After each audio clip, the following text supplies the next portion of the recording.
Hi, I'm Brianne Burnson with Plum Fabulous Foods, and we're an organic farm here in Plum, Texas. And this week we're going to be talking about garden fencing.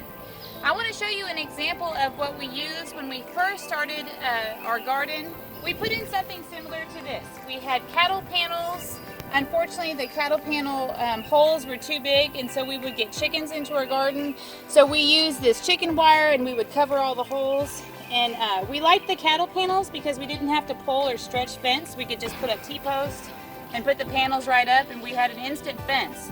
The problem with this is that you can see how grass grows up here. You'd get holes in the chicken wire, and so we had pieces of metal patching it everywhere.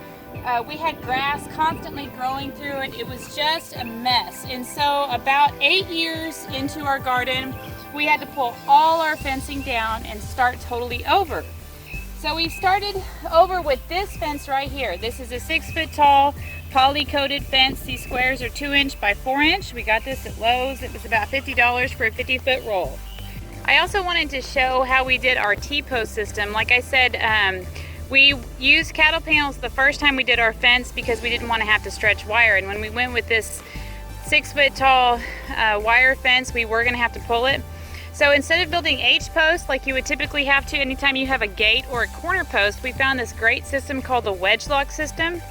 And you can see here, you're basically building your support or your H-post by using a diagonal T-post. So anytime that we have a corner, or if we have a gate, we've got one of these systems here.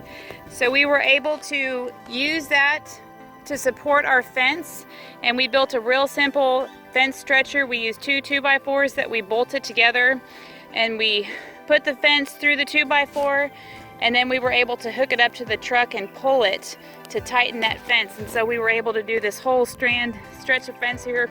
It's about 100 feet just by pulling it with that simple fence stretcher. And then we came along, while it was pulled tight, we came along to each of these T-posts, and then we tied it off just like you would anytime you build a fence. Now, one of the things we did when we put this fence in is that we took our weed block that we use for our sidewalks and we extended it out past the fence about a foot.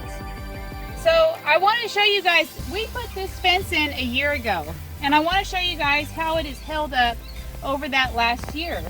So you can see here we've got some mulch growing on here. You can see where we've got grass coming over. And so today, like I said, it's been about a year, and this is how it looks right here. And I'm coming through and I'm cleaning it all up. Now when we put this weed block down, we also had a bunch of this scrap lumber that we had used for the edges of some of our beds. And I threw it on top to just sort of protect the weed block.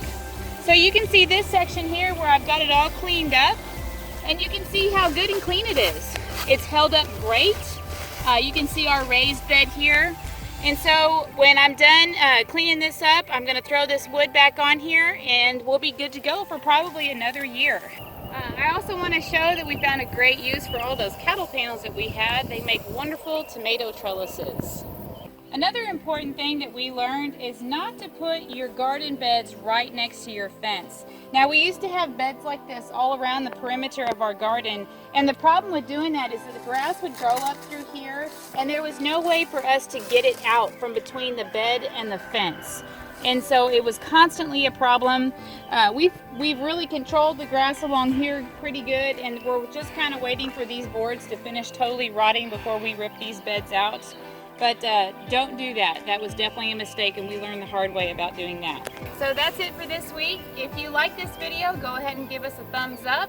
You can check out our website, plumfabulousfoods.com. You can subscribe to our channel here, and if you have any questions, please post them below.